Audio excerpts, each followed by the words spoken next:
I read recently a statement that is in the Nissankamala stone inscription. A person who steals public funds and public property would be born again in the next life as crows or as dogs. I would like to recommend that this statement from the Nissankamala stone inscription be displayed in all ministerial offices as well as the President's office.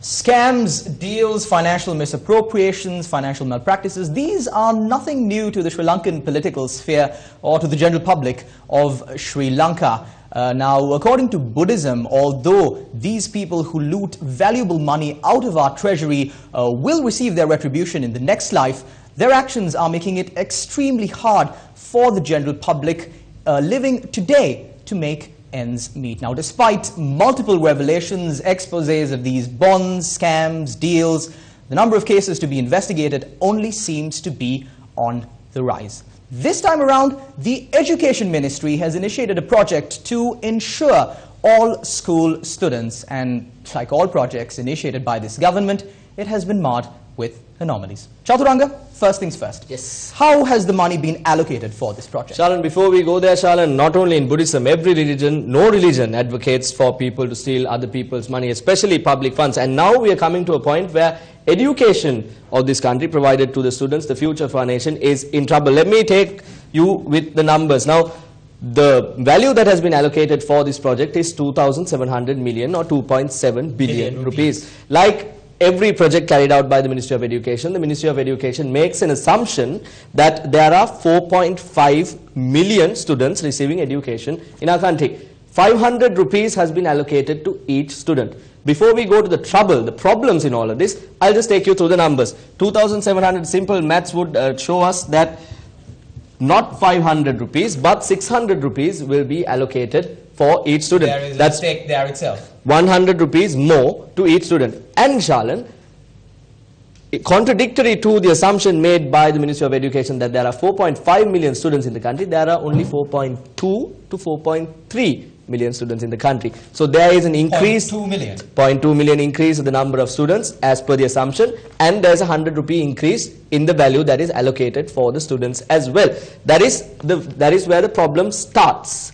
Now, Shalan, this Minister of Education Akila Viraj Karyavasam says at the inaugural event on the 2nd of October, the day after Children's Day last year, where the Prime Minister is also present, that look, we have not obtained commissions. We have gone directly and spoken to the insurance provider and obtained the insurance. This is said in a circular issued on the 14th of July by the Ministry of Finance Secretary, that if you are obtaining insurance for a government or a semi-government sector office, that person, the insurance has to go directly through the to the insurance provider without an agent, thereby reducing the amount of corruption for the commissions.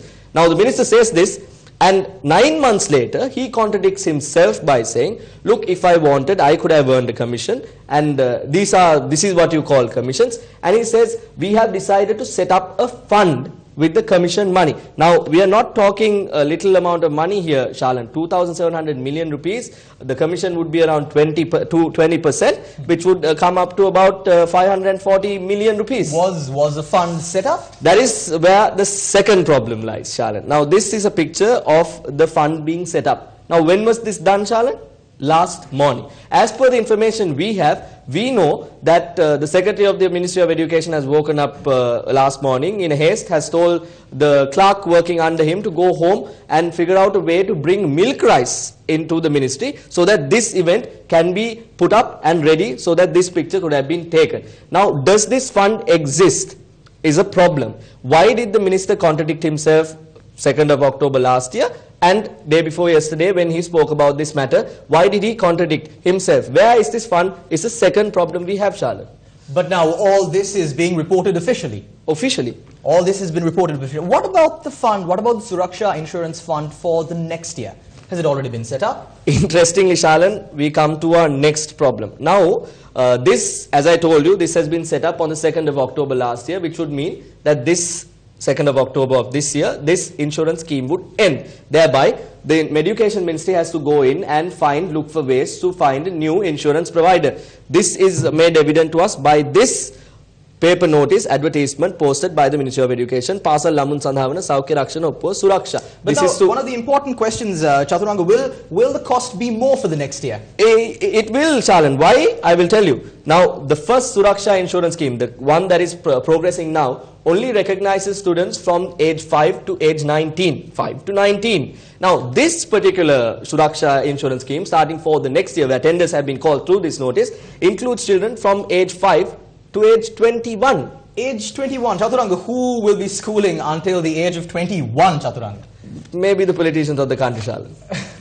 All right. So, but I have another question. Now, this is a health insurance. Isn't this more akin to the health ministry? It seems as if the Ministry of Education has taken over the duties of the Ministry of Health. At a time, Shalan, when the Minister of Health is being acclaimed internationally for the services he's doing. Definitely. We see that the Education Ministry is trying to do what the Health Ministry can do. We see a conundrum mess up there itself as well.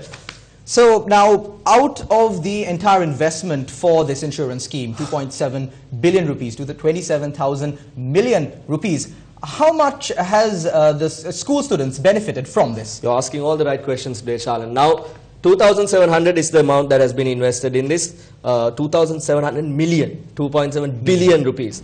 Out of that, only 168 million rupees has been, the students have received benefits of only 168 million rupees. Now, what's the meaning of this? I mean, it seems as if it's a more viable option if the ministry just deposited this money in a bank account. I mean, the interest alone would cover up that mere amount that the students have benefited. You're absolutely correct, Shalan, but without doing that, the Ministry of Education has decided to go and reinsure this insurance scheme. Now, this would make us assume that the Ministry of Education is assuming, you reinsure something when there's a risk. We have to assume that the ministry thinks that all 4.5 million students, as the ministry's assumption, early assumption, would fall sick in the same year. That is why they have decided to reinsure this. Now, how much are they reinsuring? They are reinsuring 90% of this 2,700 million rupees. That would come up to about 1,800 million or 1.8 billion. That is going out of the country to be reinsured to a company in India.